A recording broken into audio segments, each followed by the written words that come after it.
इसी साल बिहार में विधानसभा चुनाव होना है। उससे पहले सभी सियासी दल जो है अपनी ताकत आजमा रहे हैं और तैयारियों में जुट गए हैं। हमारे साथ बातचीत करने के लिए CPI-ML के महासचिव दीपांकर भट्टाचार्य हैं। सर, आपका न्यूज़ 18 पे स्वागत है। नमस्कार सर, क्या तैयारियां बिहार में चल रही हैं, किस तरीके की? क्योंकि हमने पिछली बार देखा था कि आपको 19 सीटें मिली थी, आपने 12 सीटों पर जीत दर्ज की थी और एक बहुत बड़ी जीत दर्ज थी। इस बार क्या तैयारियां आपकी? देखिए, तैयारी तो पूरे बिहार में जनता तैयारी कर ही रही थी, लेकिन अचानक अभी चुनाव आयोग ने एक ऐसा फरमान जारी किया जिससे बिहार में पूरा माहौल बदल गया। ठीक है, अभी जनता को सरकार चुनना था, अब लग रहा है कि चुनाव आयोग निकला है कि हम मतदाता चुनेंगे पहले। तो मतदाता चुनाव अभियान जो शुरू हुआ है, इससे पूरे बिहार में अराजकता का, अफरा तफरी का पूरा माहौल बन गया है। तो अभी तो सबसे पहले तो इससे निपटना है। हम लोगों ने कहा है चुनाव आयोग से कि इसको वापस लीजिए। हम लोग मिल करके भी चुनाव आयोग से कहा, चुनाव आयोग ने कुछ सुना नहीं। लेकिन हमें लगता है कि हम लोग बंद कमरे में बैठ के बात कर रहे थे, 10 पार्टी के नेता बात कर रहे थे।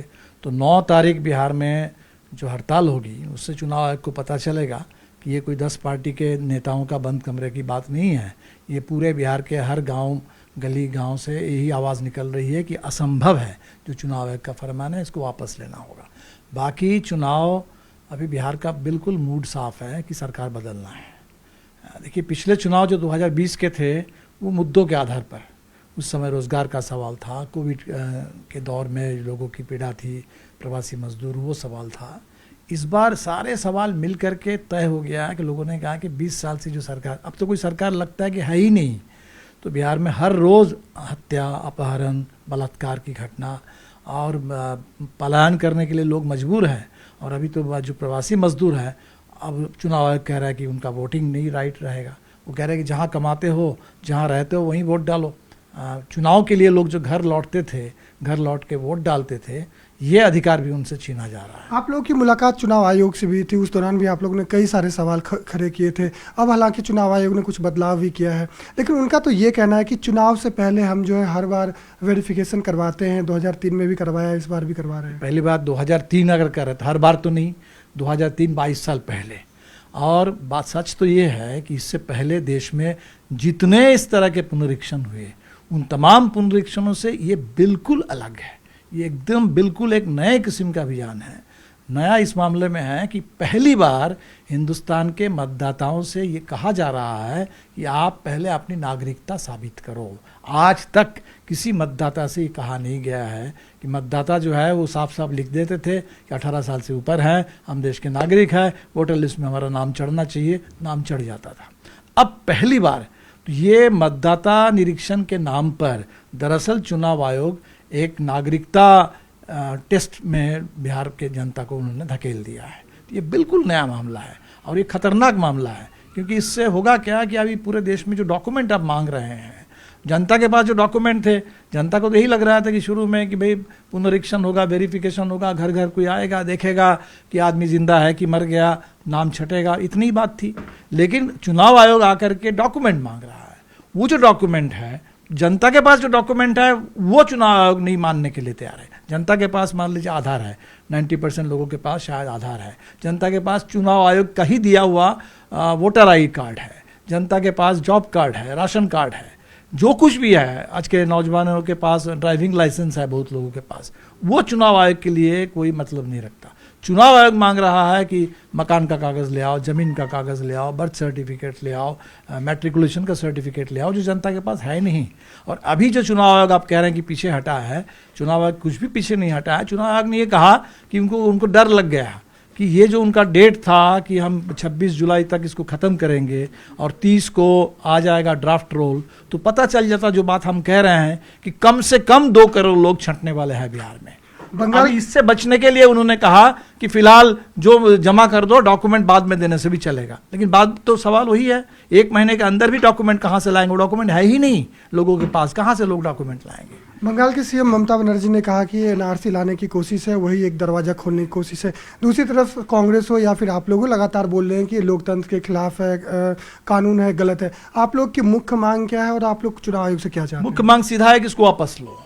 जो सामान्य ढंग से चुनाव होता है, अभी 2024 का चुनाव हुआ, 24 का चुनाव जिस मतदाता सूची के आधार पर हुआ, उसमें थोड़ी अपडेटिंग कर लीजिए, वो अपडेटिंग के आधार पर हो जाए।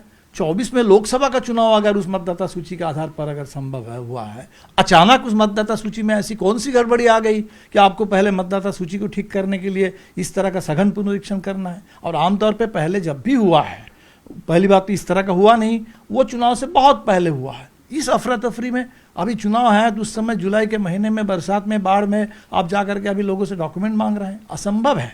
ये तो अराजकता, मैंने चुनाव आयोग तो पता नहीं ये चुनाव कंडक्ट कराने वाला आयोग है, ये तो अराजकता फैलाने वाला आयोग बन गया है, अराजकता फैलाव आयोग बन गया है पूरे देश में, ये चुनाव कमीशन नहीं रह गया। तो इसीलिए हमारी मांग है सीधा इसको वापस लो। और 9 तारीख को पूरे देश के मजदूर भी, मजदूरों के जो हड़ताल है वो 4 लेबर कोड को लेकर के थे, लेकिन उसके साथ उन्होंने इस सवाल को भी जोड़ा है कि प्रवासी मजदूर सबसे ज़्यादा परेशान हो रहे हैं, असंगठित मजदूर सबसे ज़्यादा परेशान है, गांव के खेत मजदूर, मनरेगा मजदूर, क्योंकि उनके पास जो जॉब कार्ड है उसको चुनाव आयोग मानने के लिए तैयार नहीं है। तो हमें लगता है कि 9 तारीख जो देश में हड़ताल होगी वो 4 लेबर कोड जो मजदूरों पर थोपे जा रहा है उसके खिलाफ, साथ ही साथ जो सबसे बुनियादी अधिकार है संविधान में, मतदान का अधिकार, उस अधिकार पर जिस तरीके से चुनाव आयोग ने एक पूरा इतना बड़ा सवाल खड़ा कर दिया, लोगों के मतदान के अधिकार आज खतरे में है, इस सवाल पर हड़ताल होगी देश में।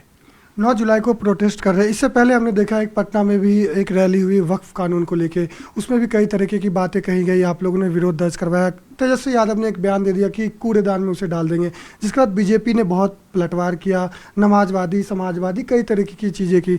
आप इस पर क्या कहेंगे? पहली बात, वक्फ बोर्ड वाला जो कानून बना है वो गलत है। वो संविधान में बहुत बुनियादी बात है, धार्मिक आज़ादी और अल्पसंख्यक समुदाय के लिए भी उनके अपने स्वायत्तता, उनके अधिकार, ये उनके पहचान पर हमला है। मुस्लिम समुदाय, वक्फ बोर्ड में किसी की कोई व्यक्तिगत ज़मीन नहीं है, कोई इस ज़मीन का मालिक बन के नहीं बैठा हुआ है। वो ज़मीन है जो सामुदायिक कल्याण के लिए इस्तेमाल होता है। उस ज़मीन पर मदरसे हैं, उस ज़मीन पर अस्पताल है, उस ज़मीन पर मस्जिद है, उस ज़मीन पर इमामबाड़ा है। तो पूरे मुस्लिम समुदाय का पूरा अस्तित्व से जुड़ा हुआ सवाल है। इसको आज आप कर रहे हैं तो सुप्रीम कोर्ट ने भी तो सवाल पूछा कि आज अगर यहाँ जो कर रहे हैं आप, दखल दे रहे हैं इसमें, क्या आप मंदिर के साथ भी ऐसा करेंगे? तो आज ये खतरे में है, कल चर्च खतरे में आएगा, परसों गुरुद्वारों पर सवाल उठेगा। तो धार्मिक आज़ादी, किसी भी समुदाय की धार्मिक आज़ादी, पहचान पर अगर हमला होता है तो वो हमारे संविधान के ऊपर हमला होगा। इसीलिए हम इसको सिर्फ कोई हिंदू मुस्लिम का सवाल नहीं समझते हैं, संविधान का सवाल समझते हैं। और इसीलिए हम लोगों ने कहा ये संविधान पर हमला है, और संविधान पर किसी भी रूप में, किसी भी कोने से कोई हमला हो, जैसे मताधिकार पर हमला, ये भी संविधान पर हमला है, वक्फ बोर्ड पर हमला, वो भी संविधान पर हमला। संविधान पर हर हमले के खिलाफ हम लोग मिल करके लड़ेंगे। अब सर, अगर चुनाव की बात करें तो जैसा कि हम जानते हैं कि आरजेडी के लिए कहा जाता है एमओआई समीकरण वगैरह जो भी है, लेकिन अब जब ओवैसी साहब ने खुद, वो उनकी पार्टी की तरफ से एक लेटर लिखा गया, उन्होंने मांग की कि हमें महागठबंधन का पार्ट बनाया जाए। खास करके हम देखते हैं सीमांचल में उनका वोट अच्छा है, पिछली बार उन्होंने 5 सीट पर जीत दर्ज की। तो क्या दिक्कतें आ रही, रुकावट क्या है कि उन्हें अपने गठबंधन? हमें अभी पता चला कि उनकी ओर से कोई चिट्ठी आई है, शायद हम लोगों के पास भी कोई चिट्ठी आई है बिहार वहाँ के प्रदेश अध्यक्ष अख्तरुल ईमान ने लिखा। हाँ, तो ठीक है, इस पर बात होगी। हमें लगता है कि अब इसमें गठबंधन की बात है तो हम तो अलग से कुछ कह नहीं सकते।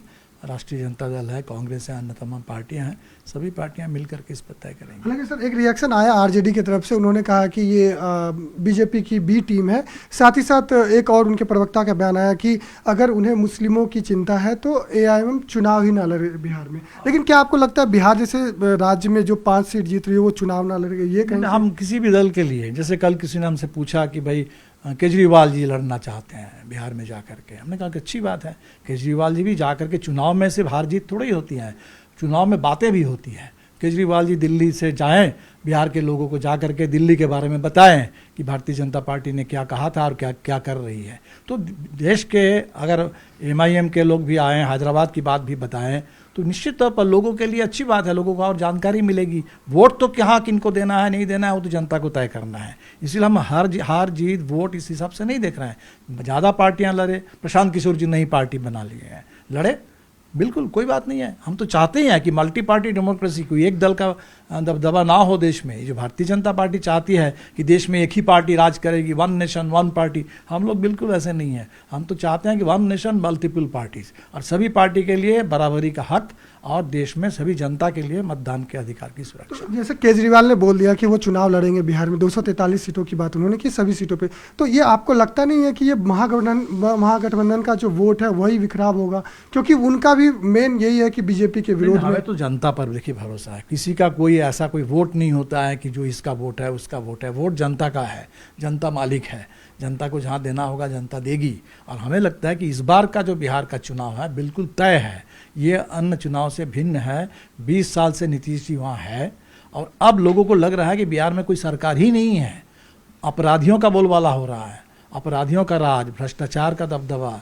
पूरे बिहार में इस समय विकास की बातें हो रही थी, गरीबी, भयानक गरीबी, बेरोजगारी, लोगों का पलायन, और जिस बात पर ज़्यादा चर्चा अभी नहीं हो रही है लेकिन बिहार के लिए वो बहुत कड़वा सच है, वो है कि लोग कर्ज लेकर के जिंदा हैं।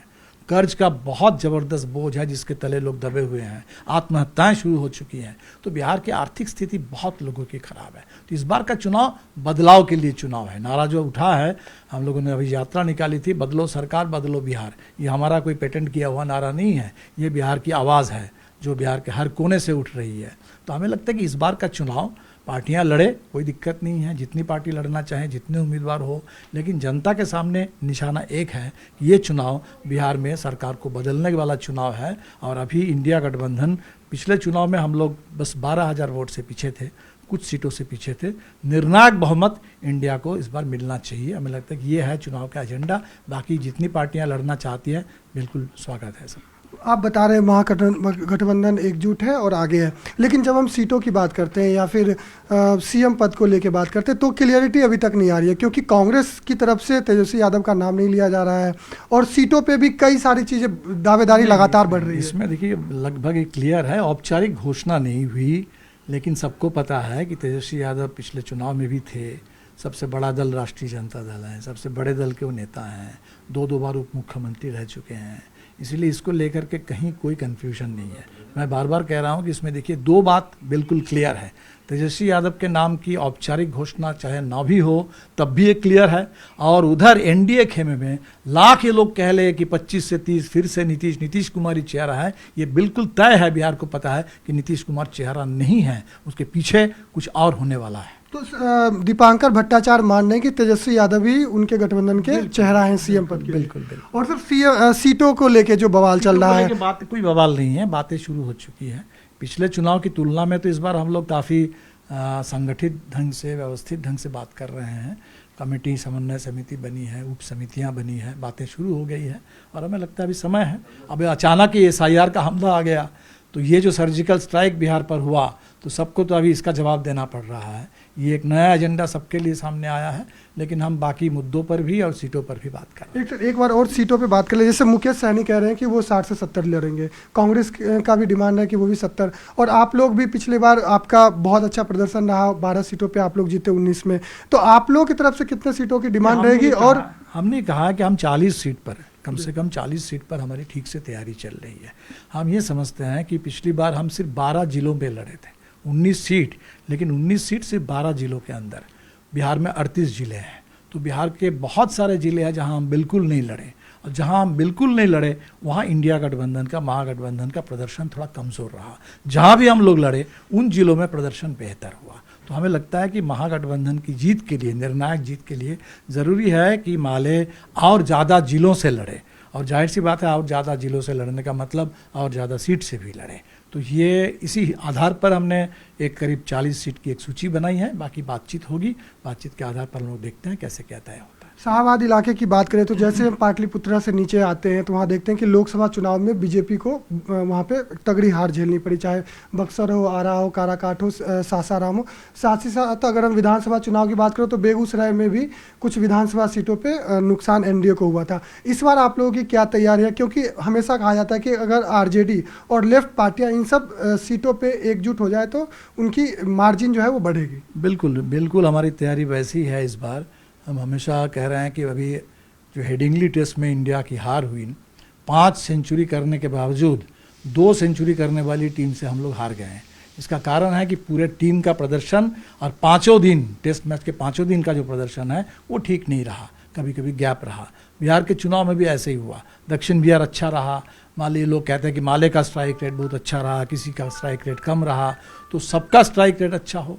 दक्षिण बिहार की तरह उत्तर बिहार में भी प्रदर्शन अच्छा हो। इस बार हम लोग कोशिश कर रहे हैं कि बेहतर टीम वर्क, बेहतर समन्वय, बेहतर सीट समझौता और बिहार के हर हिस्से में बेहतर प्रदर्शन। और हमें लगता है ये जो अभी चुनाव आयोग ने जो सर्जिकल स्ट्राइक किया है बिहार पर, ये सिर्फ एनआरसी नहीं है, एनआरसी, नोटबंदी, सब कुछ को मिला करके एक पूरा विस्फोट हो गया बिहार में। तो इससे जनता में और ज़्यादा आक्रोश बढ़ेगा और जनता बिल्कुल ये सब जो साजिश चल रही है बिहार के खिलाफ, लोकतंत्र के खिलाफ, मतदाताओं के खिलाफ, इस साजिश का करारा जवाब जनता इस बार देगी चुनाव में। सर, अब नीतीश कुमार की बात कर लेते हैं। नीतीश कुमार को लेकर कई तरह के आरोप महागठबंधन की ओर से लगाया जा रहा है। तेजस्वी यादव सीधे अचेत अवस्था, अचेत मुख्यमंत्री की जो है वो शब्द यूज करते हैं। आपको क्या लगता है, नीतीश कुमार क्या एक अभी भी मुख्यमंत्री के तौर पे आगे रह सकते हैं या फिर आपकी तरफ से भी कोई डाउट है? आरोप की बात नहीं है, नीतीश जी को लेकर के चिंता है बिहार में। 20 साल से मुख्यमंत्री हैं, 20 साल से नीतीश जी की एक छवि थी कि संतुलित बातें करते हैं, एक संयमित भाषा में बात करते हैं। अब पिछले 1.5 साल से करीब करीब लग रहा है कि नीतीश जी एक तरीके से अपने ऊपर एक नियंत्रण कहीं खो दिए हैं। अब कब क्या बोल देंगे, क्या कर देंगे, कोई ठिकाना नहीं है। तो इससे लोगों के मन में चिंता है कि नीतीश जी को हो क्या गया। तो नीतीश, दूसरी बात है कि सरकार का जो प्रदर्शन है, अभी ये पटना शहर में बड़े व्यापारी की हत्या हो रही है। हर रोज़ मुजफ्फरपुर में दलित बच्ची के साथ बलात्कार होता है, मुजफ्फरपुर में इलाज भी नहीं हो पाता है, इलाज के लिए पटना भेजा जाता है, वहाँ पीएमसीएच में बेड नहीं मिलता, वहाँ एम्बुलेंस में ही रह के वो बच्ची की मौत हो जाती है। तो ये जो बिहार की स्थिति बन गई है, तो एक तो सरकार की वजह से लोग कह रहे हैं, दूसरा नीतीश जी व्यक्तिगत तौर पर भी जिस तरह से पेश आ रहे हैं, लोगों को लग रहा है कि शायद सब कुछ ठीक नहीं है। तो वैसे में कोई भी नेता, नीतीश जी जैसे बिहार के इतने पुराने नेता, तो अगर कुछ भी हो तो उनको अगर विश्राम चाहिए तो विश्राम मिले, इलाज चाहिए तो इलाज मिले। हमें तो लगा कि उड़ीसा को देख लीजिए, उड़ीसा में नवीन पटनायक तो शायद नीतीश जी से बेहतर स्थिति में थे, लेकिन मोदी जी ने उसको इतना बड़ा मुद्दा बनाया कि नवीन बाबू की सेहत को लेकर चिंता है। अब बिहार में एक बात भी नहीं बोल रहे हैं कि नीतीश जी की सेहत को लेकर के चिंतित हैं। तो बिहार के लोग चिंतित हैं। मुझे लगता है चिंता शब्द ज़्यादा है, आरोप तो अलग बात है। वो तो सरकार है, मुख्यमंत्री है, सरकार का प्रदर्शन बिल्कुल सरकार फेल है इस समय। डबल इंजन, एक तरीके से double fail, double flop Bihar में। इसीलिए लोग तो सरकार के बारे में बोल रहे हैं, नीतीश जी के बारे में पूछिए तो लोग चिंतित हैं।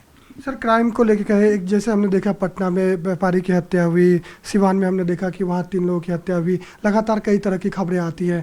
तो आप लोग इस मुद्दे को किस तरीके से भुनाएंगे और क्या ये एक बड़ा मुद्दा रहेगा बिहार में क्राइम? भुनाना क्या है इसमें, ये तो परेशानी है लोगों की कि भाई बिहार में बातें हो रही थी सुशासन की, और आज ये लोग समय समय पर जैसे ही कभी आरजेडी की बात है तो जंगल राज की बात करते हैं। आज तो बिहार में महाजंगल राज चल रहा है, तो डबल जंगल राज, डबल इंजन। तो बिहार की जो स्थिति है इसको लेकर लोग परेशान हैं।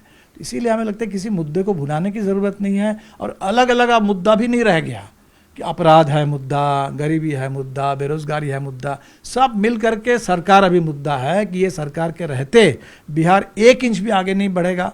बिहार एक तरीके से पीछे तरफ जाएगा और पूरे बिहार में बस बातें होती रहेंगी, हवाई अड्डों की बात होगी, एक्सप्रेसवे की बात होगी, लेकिन बिहार के लोग और गरीब होंगे, बिहार से और ज़्यादा पलायन होगा, और बिहार में लोगों की कमाई वो बिल्कुल और नीचे गिरेगी, स्कूलें बंद होती रहेंगी, बिहार में शिक्षा भी चौपट हो जाएगी। तो बिहार खुद को बचाने के लिए इस चुनाव में सरकार को बदलने के लिए लड़ रहा है। एक सवाल सर, प्रशांत किशोर को लेके, क्या आपको लगते हैं वो आप लोगों के लिए चैलेंज है? क्योंकि जिस तरीके से उनकी सभा में भीड़ उमड़ रही है, वो लगातार पक्षों या विपक्षों दोनों पे हमलावर हैं, तो वो आपके लिए चैलेंज है, आपके महागठबंधन के लिए? उनकी सभा में भीड़ उमड़ रही है। अभी तो हमने सुना कि कोई गांधी मैदान में कोई बड़ी रैली करने का उनका इरादा था, तो रैली में लोग नहीं आए। देखिए, भीड़ उमड़े कोई दिक्कत नहीं है, लोग सुनना चाहते हैं। प्रशांत किशोर जी के बारे में लोगों के मन में पहले शायद ये बात थी कि कोई नई बात करने वाले हैं, बिहार के लिए नया कुछ कहने वाले हैं। लेकिन लोकसभा चुनाव के समय से जब से वो मोदी जी के पक्ष में कूद पड़े बीच चुनाव में कि हाँ 300 से ज़्यादा सीटें जीत रहे हैं, तब से लोगों के मन में बड़ा सवाल आ गया है कि प्रशांत किशोर जी मोदी जी को बचाने में ही लगे हुए हैं या खुद भी कुछ कहना चाहते हैं, बिहार के लिए कोई एजेंडा है, इसीलिए शायद लोग सुनना चाहते होंगे। तो रैली में लोग आए, सुने, कोई अच्छी बात है, कोई बुरी बात तो है। एक आखिरी सवाल ये कि महागठबंधन के लिए इस बार कितना टारगेट है, कितने सीटों का, और क्या रिजल्ट आप लोग उम्मीद कर रहे हैं? निर्णायक बहुमत, क्योंकि सबको पता है कि बहुमत अगर थोड़ा कमज़ोर होगा तो अमित शाह जी हैं आजकल, तो सरकारें चलती नहीं है, बीजेपी जेडीयू सर 225 प्लस का उनको कह वो 243 में 343 सीट ले आए। 225 क्यों बोल रहे हैं, 343 लाए ना, कोई दिक्कत नहीं है हमें, 225 बोल दे, लेकिन हमें बिहार में निर्णायक बहुमत, एक कंफर्टेबल ठीक ठाक बहुमत इंडिया के पक्ष में हमें लगता है कि इसकी पूरी संभावना है। हम लोग इसी के लिए मेहनत कर रहे हैं। तो ये हमारे साथ CPI-ML के महासचिव दीपांकर भट्टाचार्य थे, जिनका सीधे तौर पे कहना है कि बिहार में इस बार महागठबंधन को निर्णायक बहुमत मिलेगा और सरकार बनाने जा रही है। CM पद हो या फिर सीट को लेकर किसी तरीके का अभी तक कोई मतभेद नहीं है। कैमरामैन विकास ठाकुर के साथ अंकित, न्यूज़ 18 इंडिया, दिल्ली।